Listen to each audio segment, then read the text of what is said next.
All right, today I'm going to talk about chapter 21 of Panorama, which is the Industrial Revolution. Now, as the book mentions, the Industrial Revolution, the fundamental thing about it is that unlike the previous, couple of 100,000 years of the existence of Homo sapiens, uh, the Industrial Revolution meant that people no longer relied on the power of their bodies or the power of domesticated animals or the power of wind and water to produce energy. Ultimately, the Industrial Revolution meant that people learned to use chemical processes in order to release energy and to vastly increase their level of productivity. Now, having said that, the Industrial Revolution actually, you begin to see industrialization start using wind and water power. You can industrialize without the use of chemical power, but chemical power meant that industrialization could be much more intense. It could be much more versatile because people no longer had to build mills close to fall lines where they could get running water to run water mills. Well, anyway, let's talk a little bit about why this happened, because this is an economic process above all else. And economic processes tend to happen because the amount of effort involved in it results in an increase in profit. Now, as we've seen in earlier chapters, the European powers had expanded their control into Asia. They have been able to capture Asian markets, at least to a certain degree. I mean, they really didn't take them over completely. But like, for instance, the British had managed to establish themselves as a dominant political power over India. And also, the British, among others, had established trading relations with China, although China itself maintained its independence. Now, when it comes to economic relationships, the countries of Asia really were not interested in European goods. The quality of manufacture in Asia was higher than that of Europe. The type of things that people wanted were made in Asia already. The kind of things that were being produced in Europe were not as attractive. And so that meant that when it came to trading, the Europeans had very, very little of value that people in Asia wanted. And so this meant that if Europeans were going to come to Asia and get things that they wanted, for instance, like cotton fabrics that were produced in India, or silk fabrics that were produced in China, or tea that was largely produced in China, they were going to have to pay for it with money. And in China in particular, the money system was based on silver. Now, the West could get silver. There were silver mines in Europe, but in particular, there were really big silver mines in South America and Mexico. These were controlled by the Spanish. The Spanish, however, had a pretty weak economy, and so Spanish silver pretty much ended up everywhere. And so, but what this meant is that the British, in order to buy things in Asia, they weren't able to trade because, like I said before, their goods weren't particularly valuable. They had to get this silver that, typically came from Spain, came from Spanish sources and not from Spain itself, because it came from what nowadays would be Peru or Mexico. And they would have to trade that to the Chinese and Indian dealers in order to get the things they wanted. So this put the Europeans in a weak situation vis-a-vis the Asian traders. And so really, this was the economic motivation for the Industrial Revolution. Because if you look at the dominant economic philosophy that existed before the Industrial Revolution, it was mercantilism. And that was the idea that countries tried to control their trade, that they wanted to be largely self-sufficient. And also countries needed to maintain reserves of precious metal, a specie.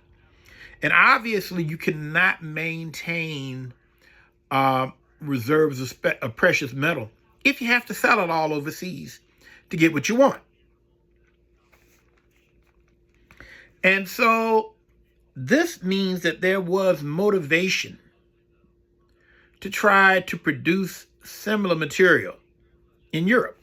And so what we see is that cotton fabric and other fabric was being brought to Europe, and people began the process of trying to figure out, how can we make this more efficient? How can we produce this fabric at a level that would be competitive with the much larger capacity to produce fabric in a country like India? I mean, India back at this time probably had a population of about 300 million people.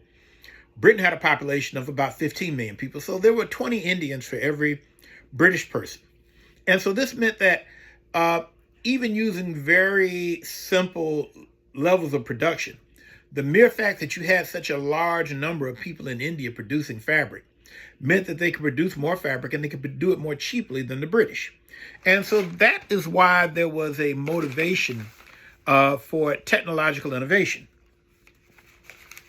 And so what we see is that before you get to the process of learning how to use coal power, we see that there were a number of innovations done. Like, for instance, the putting out system.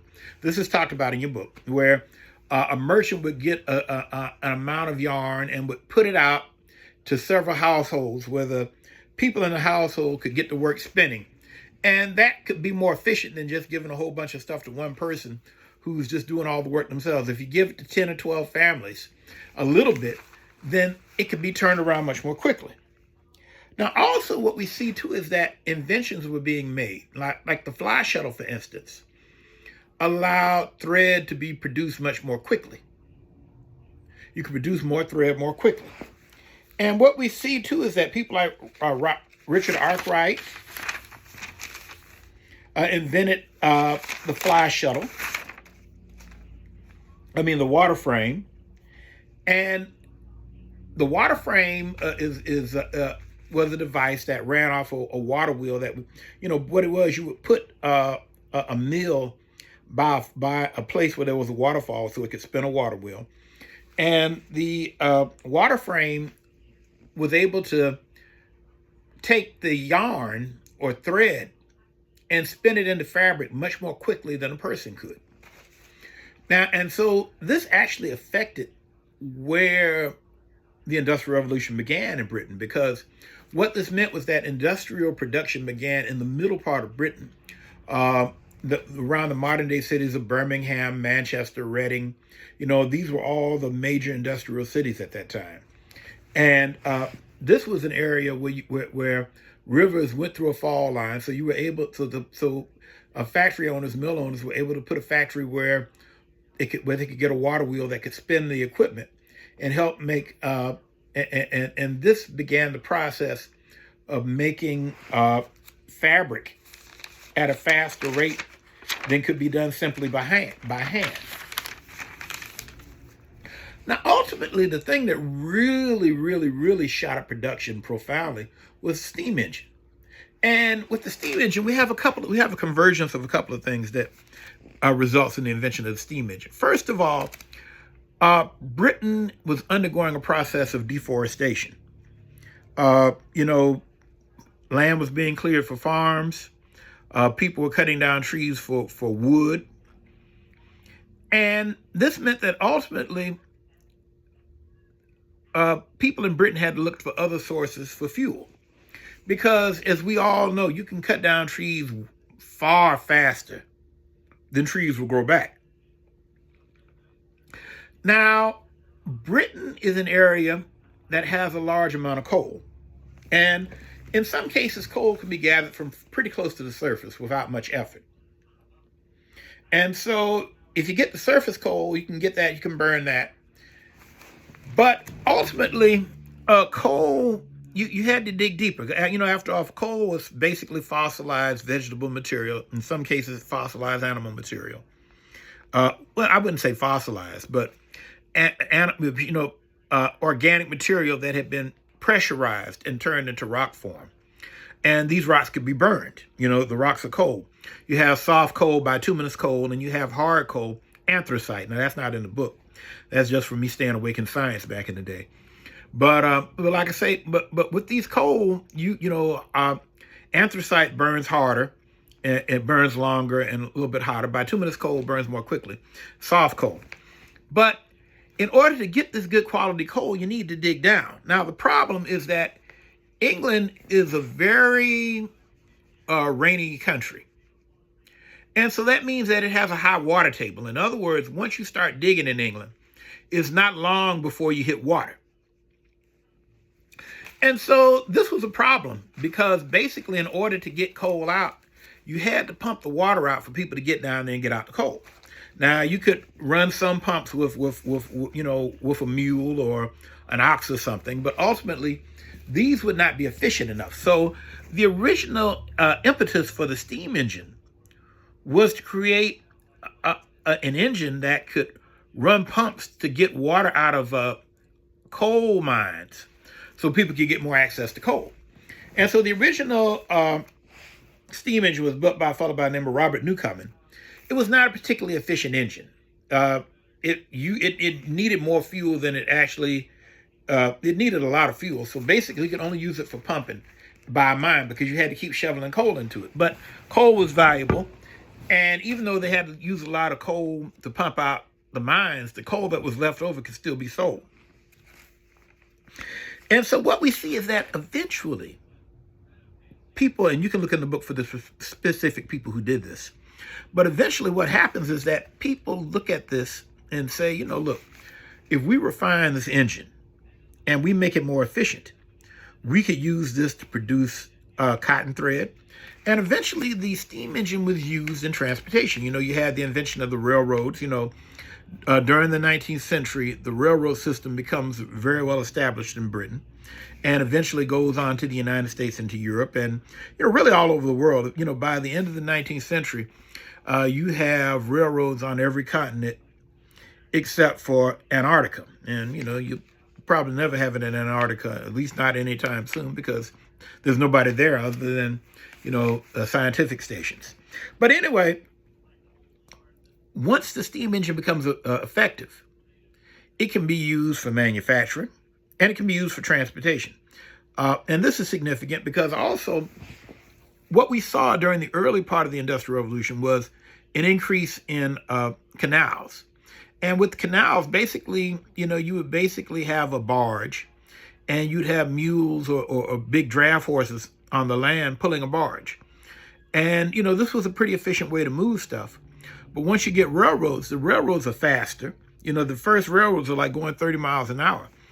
And, going 30 miles an hour back in 1820 or something, that's like going in a jet airplane nowadays, because, obviously a horse could run 40 miles an hour, but a horse can't run 40 miles an hour all day long. It could do it for a little bit. But once you have the railroad, then this means that, for instance, if you're going, say, a 200-mile trip, all of a sudden it becomes a 6-hour trip. Prior to that, a 200-mile trip, even on horseback, might be the better part of a week. This makes transportation much quicker, and it changes the world. Now, increases in transportation along with other inventions like the telegraph drastically change. It moves very much towards the world we're in now, where nowadays, of course, if you pay enough, you can call Amazon or some other delivery person, and they can contact the right fulfillment center, and you can get your coffee maker or your microwave the same day you order it. If you want to pay enough money. That process begins with the steam engine. That process begins with the invention of the telegraph. And so what we see is here in the late 18th century going into the 9th century, this is the development of the capitalist world, it's the development of the industrial world, and it's the beginning of the world that we live in today. I mean, in many ways, what we see now is just simply a refinement of technology that began at this time. Well, anyway, as I said before, once you get these engines, then industrial production goes skyrockets. And also things, for instance, like instead of using low quality iron, if you have more coal, especially if you have anthracite hard coal, you can turn it into coke. You can burn it without, you can heat it up without oxygen. And you can use that to make high quality steel, which is really important for railroad tracks and other machinery. And so what we see is that first in Britain, the Industrial Revolution really picks up in Britain in the second half of the 18th century. And we really see steam engines and all that kind of thing really take a firm control by the 1820s, 1830s. And so by the time you get to around 1840, Britain is far and away the strongest industrial power in the world. And we see that the United States is the second country to start developing. Of course, United States, even though you have the war, the Revolutionary War in the United States, economic ties between Britain and the United States stay strong. Really going deep into the 20th century, I don't know what the latest tallies are, but I remember the time when I was in college, which is getting to be a long time ago, back in the 80s. Britain was far and away still the largest investor in American businesses, largest foreign investor. And so the point I want to make is that, it's not surprising that economic innovations in Britain, when they show up outside of Britain, the country where they show up first is the United States because of the close economic, linguistic, cultural, and a lot of times familiar ties. Later, we see the Industrial Revolution moving on to the Low Countries like, Belgium and the Netherlands, and eventually getting into Germany and France is like at the end. The Industrial Revolution gets there a bit later. And so what this means is that the Industrial Revolution, really changes things. First of all, you have significant, urbanization really jumps up. The number of people working on farms that already begun to decline because of revolutions in farming technology. But at first, people didn't really have anywhere to go, so you had a lot of people still kind of out in the countryside. Once you have the Industrial Revolution, this means that people move to cities in large numbers to get jobs in factories. Now, this results in some significant changes. When you live on a farm, you pretty much run by the seasons. The summertime, you get up early, you kind of make sure that bugs aren't eating your crops or whatever. You're out there milking your cows, doing all that good stuff. During the fall, it's a harvest time, so you have really intense periods of activity around this time of year, around September, October, harvesting crops. During wintertime, the land is not being used for farming. And, you're primarily going to be looking after your livestock and that kind of thing. Another thing that happens in the fall and going into the winter, a lot of times this is when animals are slaughtered. Like somebody like myself whose family came from a country background, the fall was, known as hog killing time. That's when you killed them. And so what we see is that before industrialization, people had a very seasonal schedule. Once people move into the cities and work in factories, now all of a sudden time becomes much more precise. You have to be at the factory at a certain time, usually 6 o'clock. You get off at 6 o'clock. And so this meant that instead of kind of getting up when the sun comes up and working maybe harder some days and less hard some days.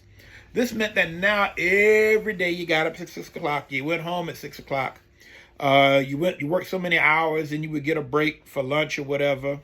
Uh, it also meant that children in these families started working full time much earlier. You know, basically, once kids got around about 6 years old, they got jobs in factories. And in a lot of factories, children were preferred because it was easy for them to get their fingers in the machines and do things. Now, this was very dangerous work.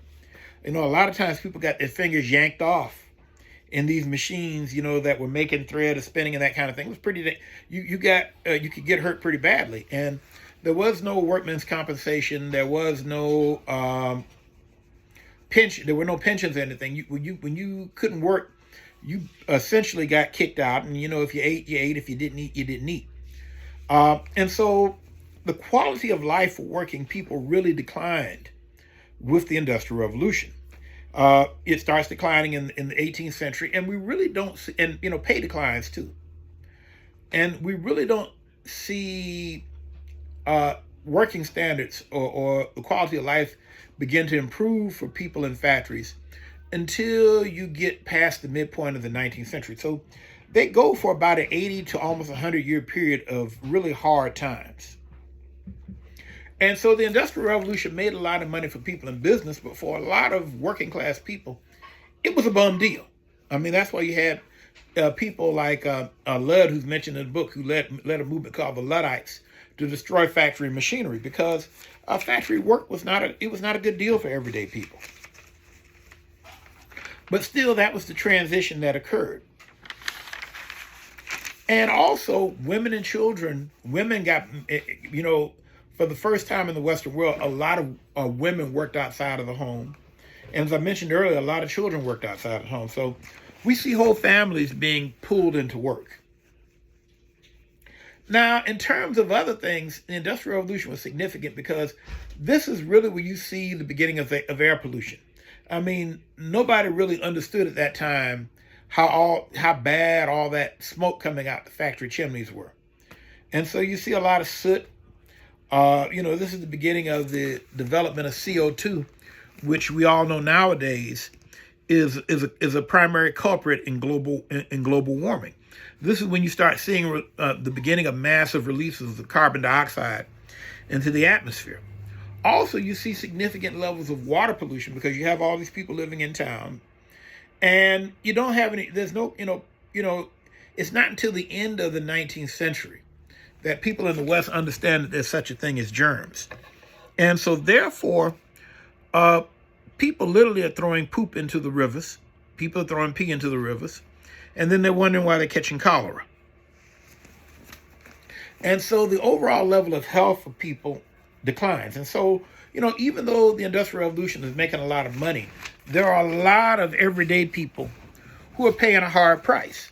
Now, in America, there's a hard price to be paid too, because cotton fabric is the most popular fabric being produced in the mills.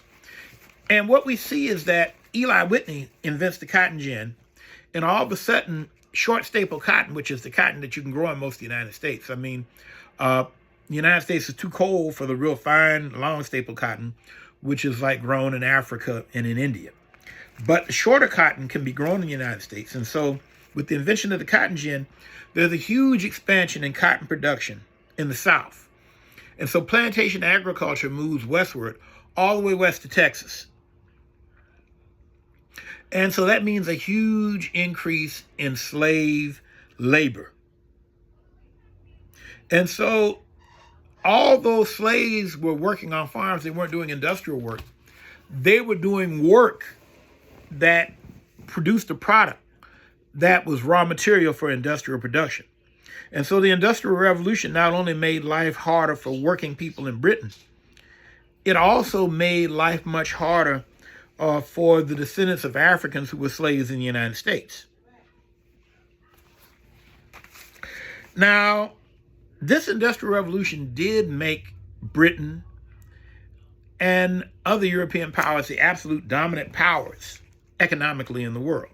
And this was on top of the fact that they already had a military advantage. So what we see is that the West becomes dominant in all ways.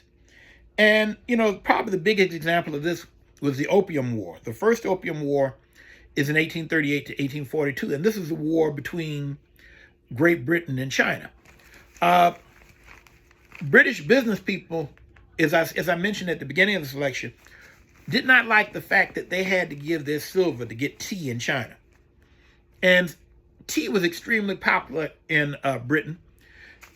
As the book mentions, tea could give people an energy boost. You put a little sugar in the tea. And of course, you have caffeine in the tea. And so workers, when they drank tea, this perked them up, woke them up, gave them a little bit more energy, made them more efficient. And so there was a great economic incentive to keep people drinking tea. But the British had to give up silver for tea. They did not have any goods that the Chinese wanted. The one good that the British had that was popular in China was opium, dope. But the Chinese government, for obvious reasons, did not allow opium to be imported into the country because it would turn people into drug addicts. However, the British were like, doggone, this is the one thing we got that can make a profit.